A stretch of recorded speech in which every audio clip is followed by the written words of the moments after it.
Tex, you just let that one go?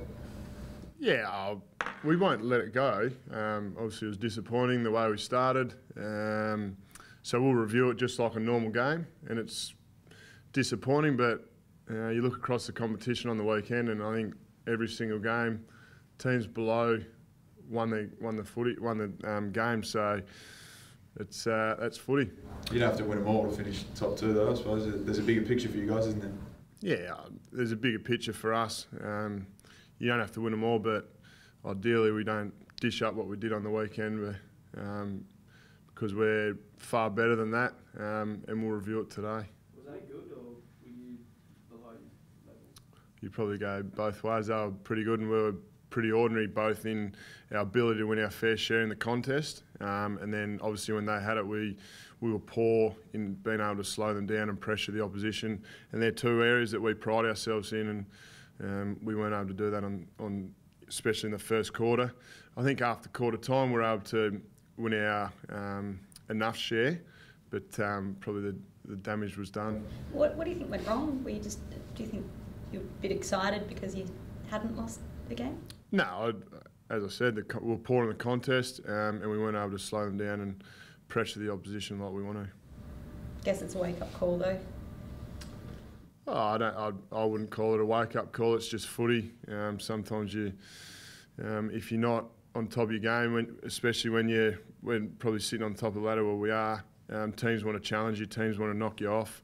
So you've got to be able to take the punch in the face, but be able to respond, and we weren't able to do that. Is there a pattern developing, Tex, with some of the first quarters? I think you've lost four of your 7 first quarters now this season.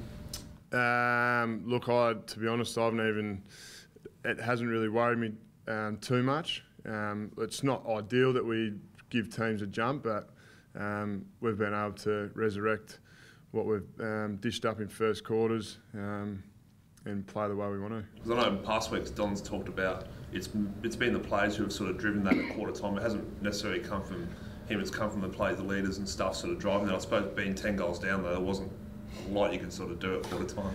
No, there wasn't a lot at quarter time. We just had to reset ourselves and go back to the things that we knew would work for us. And I thought after quarter time we were okay, but as I said, the damage was pretty much done.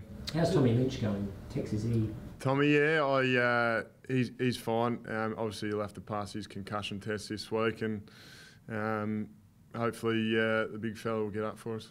So what do you learn from that first quarter about what the players have to do to maybe not wait for the signals from the coach's box to adjust among yourselves?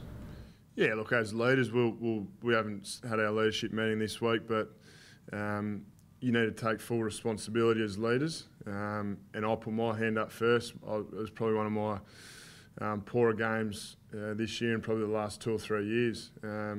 So I need to review that not only as a player but as a leader, as to sometimes you just need to make decisions on field, and whether it's the right or wrong one, you deal with that during the week.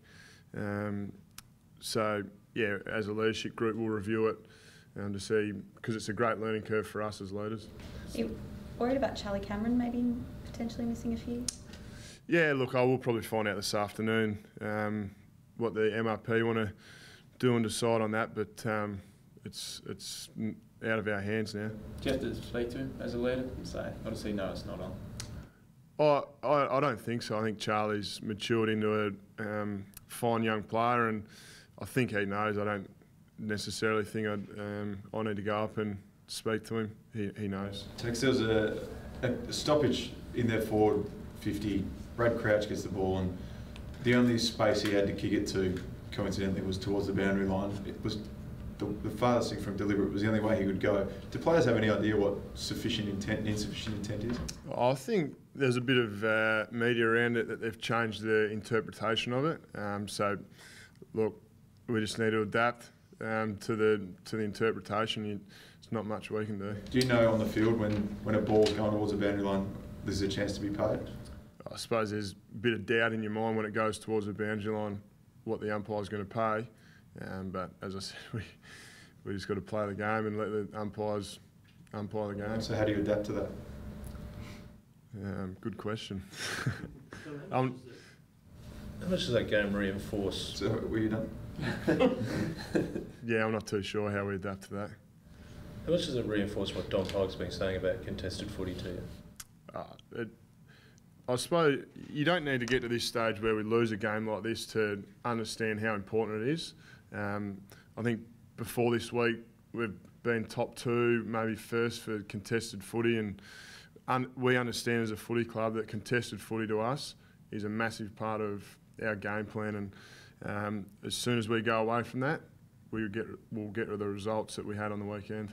Tex, obviously you guys have been so good, and there was a lot of buzz about you last week in this town, but also externally.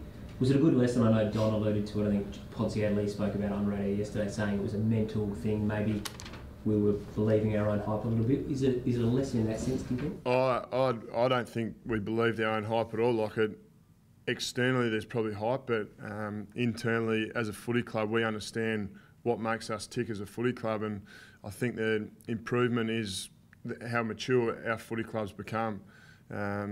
So if we can continue playing consistent footy, and we had a bad day, we haven't had a bad year, put that aside and move on. Tex, you spoke about the deliberate rule before. With the tackles, Tommy Lynch got Jared Waite might be in a bit of trouble. Do players have any idea? I mean, it's something that happens like that, but with sling tackles like that, is it hard for players to know with the new interpretation, have you pinned a bloke's arm, or do you have to adjust? Oh, you have to, yeah. The rules say you have to adjust the way you tackle.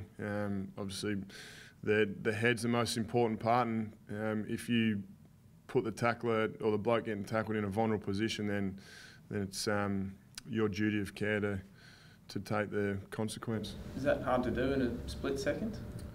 It is, especially when you're in the moment. But you got to learn, otherwise you'll learn the hard way. What have you made of Melbourne, particularly with Simon Goodwin as coach? Oh, they're playing some good footy. They've obviously watched a little bit of them yesterday. They've got some bulls inside, playing some really tough footy, and it's going to be a great challenge for us. And I'm really looking forward to it because they're in great form, and we want to bounce back from what we dished up on the weekend. Always good to come up against Bernie. Yeah, how ironic it's his 200th game. I was just talking to him on the phone here, and he's looking forward to coming over and playing against his old team.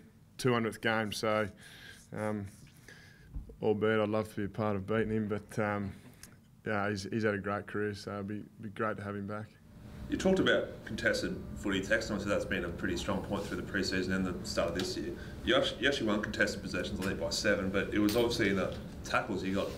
They made 40 more tackles than you guys, and they won the clearances as well. Obviously, is that sort of something you guys will have to look at this week, mate? Yeah, 100%. Clearances, play once you get it out of the centre bounce, you played in your half and you're able to set up defensively. Pardon me. So we weren't able to win it out of the centre. They locked it in their forward half. We were unable to move the ball forward, and then obviously their pressure around the footy was a lot better than ours. So once I walk out of here, I'll be forgetting, moving on straight away. Sammy Gibson did a great job on Rory Sloane. Tagged him all day, and you play him at half back. I think it might be the start of the second half to try and, I suppose, get Sloane involved a bit. Is that something you guys will have to, I suppose, work out some different strategies to see what happens when teams really put a hard tag on Rory? Yeah, we'll have to look at it, but I think we can't expect Rory to be the only one playing his role. It's another thing that we've been really good at the first 6 weeks. Everyone playing their role and doing it to the best of their ability.